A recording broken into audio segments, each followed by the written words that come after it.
अस्सलाम वालेकुम, नमस्ते, सत श्री अकाल। कैसे हैं आप? उम्मीद करती हूँ ठीक होंगे, खुश होंगे। मैं हूँ हदी गली और आज आप लोग लाएंगे बहुत ही लेटेस्ट सी वीडियो। से स्टार्ट करते हैं वीडियो को without testing any facts.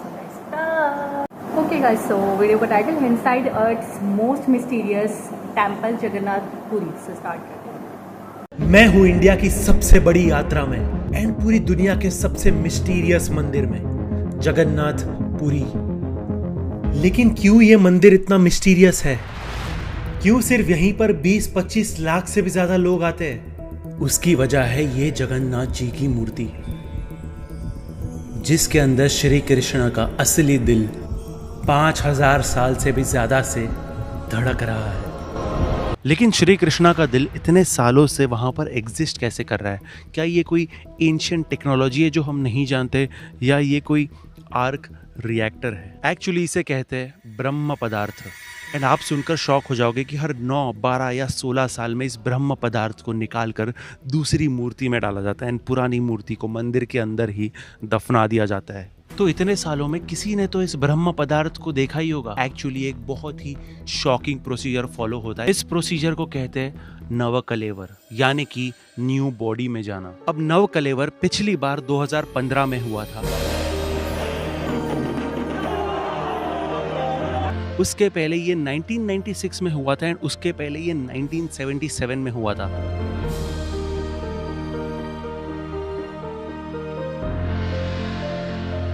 And जिस दिन नवकलेवर होता है, पूरी भुवनेश्वर की लाइट काट दी जाती है।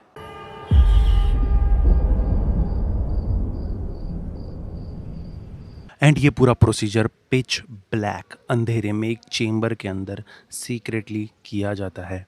लेकिन उनका क्या, जो पुजारी ये करते हैं, क्या वो ये देख पाते?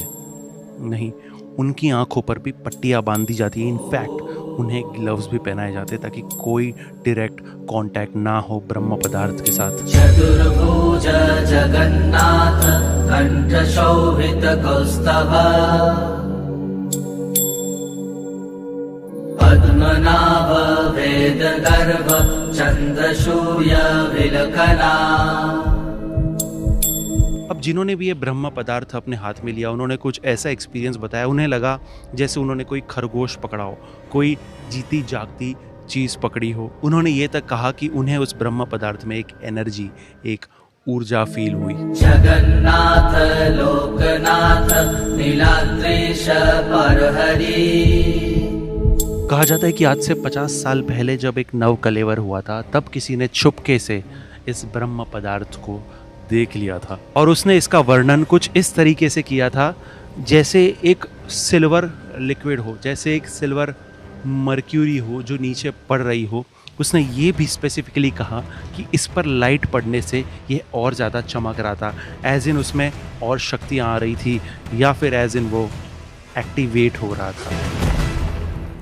एंड मे बी यही कारण हो सकता है कि पूरी की लाइट उस दिन काट दी जाती है। कहा जाता है कि 1950 का नवकलेवर करने की आज्ञा जिसने दी थी, 1 साल के अंदर उसकी मृत्यु हो गई थी। अब इसका रीज़न किसी को नहीं पता कि उनकी मृत्यु क्यों हुई थी। उन्होंने कोई गलत आज्ञा दी थी, किसी को ये चीज़ नहीं पता। लेकिन ब्रिटिश राज में क्या होता था?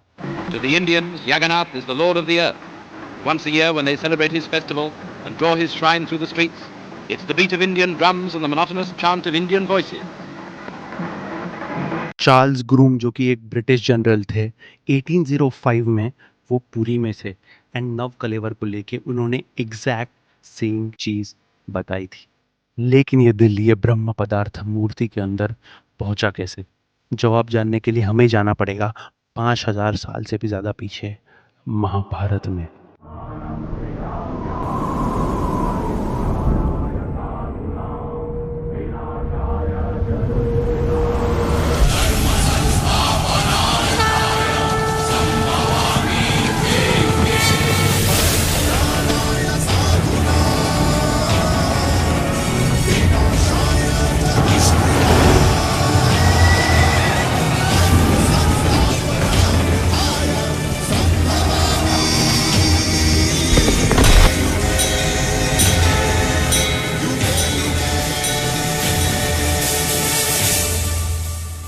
महाभारत का युद्ध हुआ, कौरवों की हार हुई और अपने 100 पुत्रों की मृत्यु अपनी आंखों के सामने देखकर गांधारी ने श्री कृष्ण को एक श्राप दिया।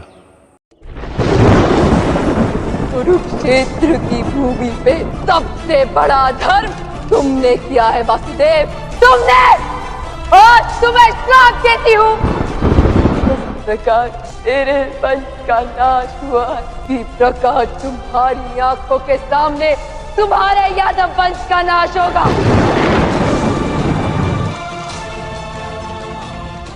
अब गांधारी को पता चल गया था कि श्री कृष्ण कौन है, उन्हें पता चल गया था कि वो परमात्मा है। एंड इसी चीज़ से वो नाराज़ थी कि परमात्मा होने के बावजूद, सब कुछ पता होने के बावजूद उन्होंने कुरुवंश को ख़त्म होने दिया। गांधारी ने श्री कृष्ण को एक श्राप दिया कि जैसे पूरा कुरुवंश ख़त्म हुआ वैसे ही श्री कृष्ण का यदुवंश नष्ट हो जाएगा एंड ख़त्म हो जाएगा। एंड श्री कृष्ण ने खुशी खुशी उस श्राप को अपनाया, क्योंकि वो जानते थे यदुवंश का ख़त्म होना was all part of a cosmic cycle. लेकिन श्री कृष्ण की मृत्यु कैसे हुई, कैसा था उनका पृथ्वी पर आखिरी दिन? एक बार जब श्री कृष्ण वन में पेड़ की छाया के तले विश्राम कर रहे थे, आराम कर रहे थे, तभी जरा नाम का एक शिकारी आया जंगल में शिकार करने।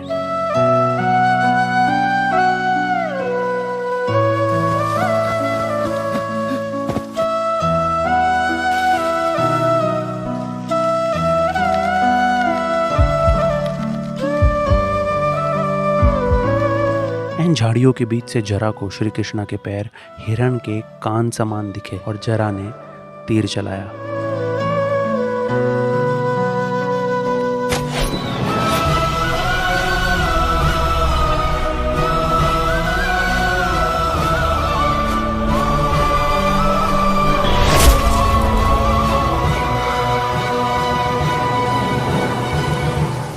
एंड वो तीर सीधा जाके श्री कृष्ण के पैरों में लगा। एंड जब जरा ने जाकर देखा, वो तीर श्री कृष्ण के पैरों के आर पार चला गया था। अब जरा को पता नहीं था कि वो कौन है। जरा को लगा कि उसने किसी इनोसेंट सोल को मारा है। एंड वो गिड़गिड़ाने लगा, वो रोने लगा, वो माफ़ी मांगने लगा। पर श्री कृष्ण ने कुछ नहीं कहा। उन्होंने बस इतना कहा, कोई कठिनाई तो नहीं हुई मुझे ढूंढने में? मैंने पूरी ज़िंदगी तुम्हारा इंतज़ार किया है। कृष्ण ने जरा से कहा कि तुम्हारी इसमें कोई गलती नहीं है, ये मेरे पिछले जन्म के कर्म हैं जो लौट आए हैं। लेकिन श्री कृष्ण ने पिछले जन्म में ऐसा कौन सा कर्म किया था कि भगवान को भी अपने कर्म भोगने पड़े? आपने मेरी रामायण वाली डॉक्यूमेंट्री तो देखी होगी।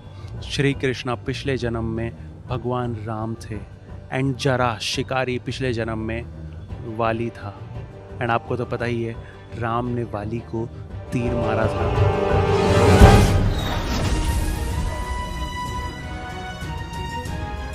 इसी को प्रारब्ध कहते हैं। अपने पुण्य कर्मों के फलस्वरूप सुख और अपने पाप कर्मों के फलस्वरूप दुख इसी जन्म में या अपने अगले जन्म में भोगना ही पड़ता है, वो टल नहीं सकता। जी हाँ, पिछले जन्म में भगवान श्री राम ने वाली को तीर मारा था एंड इस जन्म में वाली ही जरा बनकर आए, उनके दूसरे अवतार श्री कृष्णा को तीर मारने, एक कार्मिक साइकिल को कंप्लीट करने। जी हाँ, भगवान भी अपने कर्मों से नहीं बच सकते, तो मैं और आप क्या चीज़ है।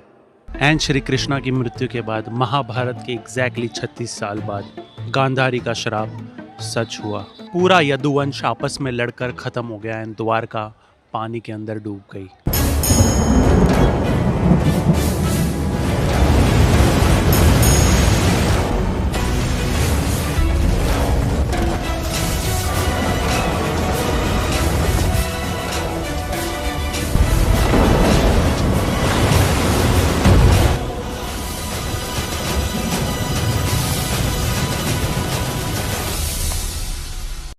एंड अर्जुन ने खुद अपने हाथों से भगवान श्री कृष्ण का अंतिम संस्कार किया। उसने उनके शरीर को जलाया।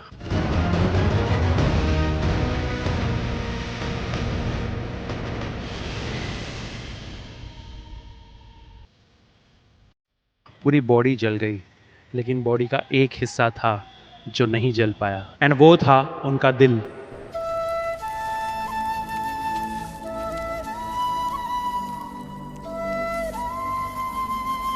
कुछ लोग मानते हैं वो दिल था, कुछ लोग मानते हैं वो भगवान श्री कृष्णा की नाभि थी, बिकॉज जनरली शरीर को जलाने पर नाभि एक ऐसी चीज़ होती है जिसका जलना बहुत ज़्यादा मुश्किल होता है। तो कुछ लोग मानते हैं वो भगवान श्री कृष्णा की नाभि है जो मूर्ति के अंदर है। एंड उनका दिल या नाभि ना जलने पर अर्जुन ने उसे एक लकड़ी के टुकड़े पर रखा और पानी में बहा दिया।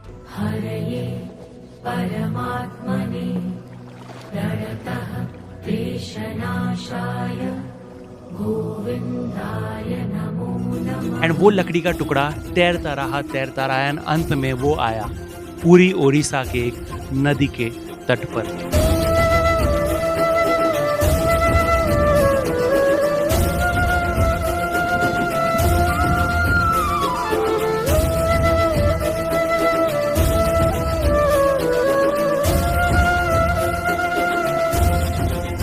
और नदी के तट पे वो ब्रह्म पदार्थ मिला विश्ववासु नाम के एक पुरुष को, जिसने उसे अपने गांव में नील माधव नाम से पूजना शुरू कर दिया। लोकराज देवराजा शक्रभूपश्च भूपति।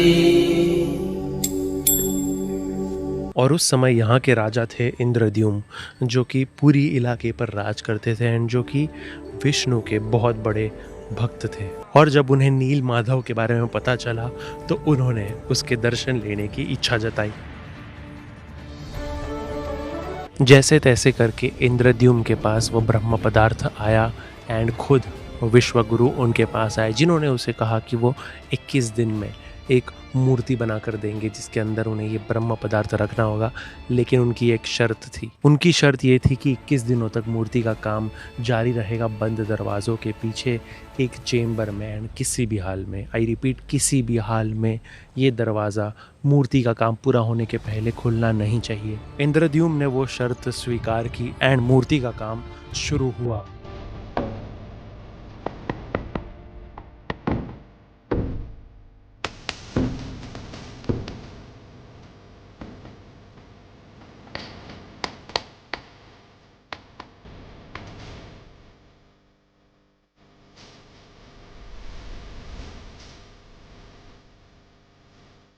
चौदह दिनों बाद वो आवाज़ें आनी बंद हो गई। राजा इंद्रद्युम्न और गुंडीचा माता परेशान हो गए। वो भूख प्यास से बेहोश तो नहीं हो गए, क्या होगा अगर उन्हें कुछ हो गया, और उनके मन में बहुत सारे सवाल आने लगे। एंड में पेशेंस लूज करके उन्होंने दरवाज़ा खोल दिया।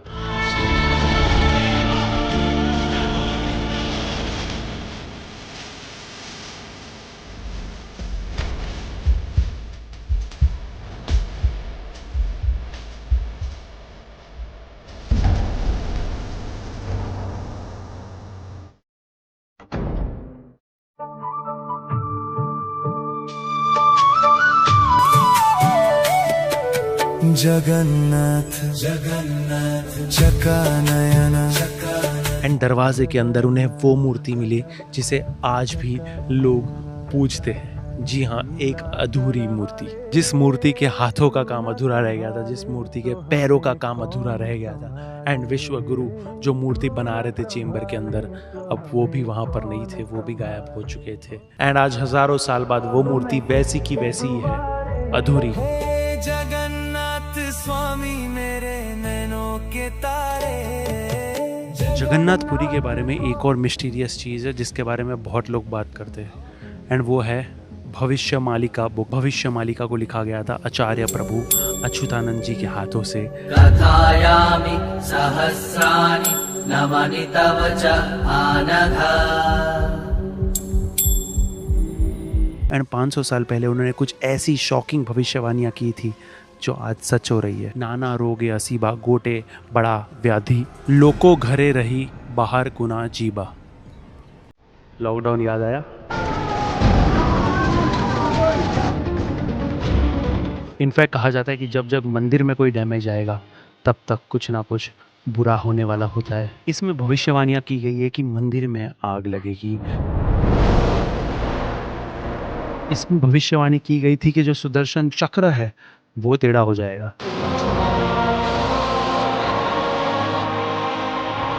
भविष्य मालिका में लिखा गया था कि मंदिर पर बाहर से बहुत ज़्यादा अटैक होंगे और मंदिर को बंद कराने की कोशिश की जाएगी। और ब्रिटिश ने वही किया था।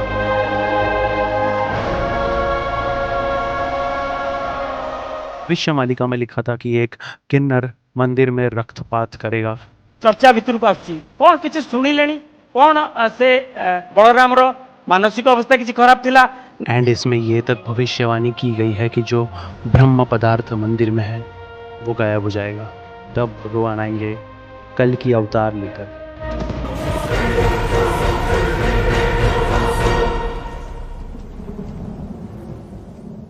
लेकिन जगन्नाथपुरी एक ऐसी जगह है जिसे आप जितना समझोगे उतना कम है। जिन्हें लॉर्ड ऑफ द यूनिवर्स कहते हैं वो खुद मंदिर के बाहर आते हैं भक्तों को दर्शन देने। ये एक लौता मंदिर है जहाँ पे भगवान खुद आते हैं मंदिर के बाहर अपने भक्तों को दर्शन देने, और सिर्फ ह्यूमंस को नहीं, यहाँ पे भूत प्रेतों को भी दर्शन दिया जाता है। उनके लिए खास खाना बनाया जाता है यहाँ पे।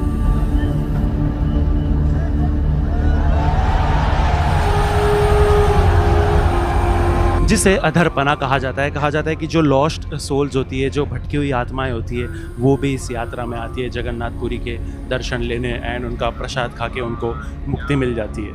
लेकिन आप सोच रहे होंगे क्यों लॉर्ड ऑफ द यूनिवर्स खुद बाहर आते हैं अपने भक्तों को दर्शन देने।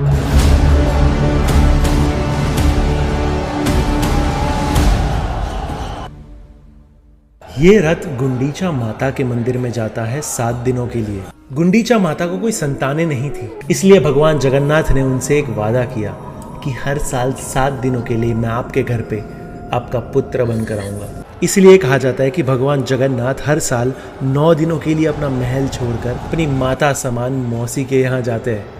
कहा जाता है कि कृष्णा, सुभद्रा और बलराम अपनी मौसी के घर जाते हैं एंड 9 दिन के लिए वहीं रुकते हैं। वहाँ पे तरह तरह के पकवान खाते हैं एंड वो खाकर फिर अपने घर लौट आते हैं। एंड जगन्नाथपुरी की रसोई सबसे यूनिक एंड सबसे मिस्टीरियस चीज़ की ये बात में है कि यहाँ का खाना 7 मटकों में बनता है एंड 7 मटके एक के ऊपर एक रखे जाते हैं। एंड अगर आप गैस मारो तो सबसे पहले खाना किस में पकना चाहिए? नीचे वाले मटके में, राइट। सबसे पहले खाना टॉप के मटके में पकता है।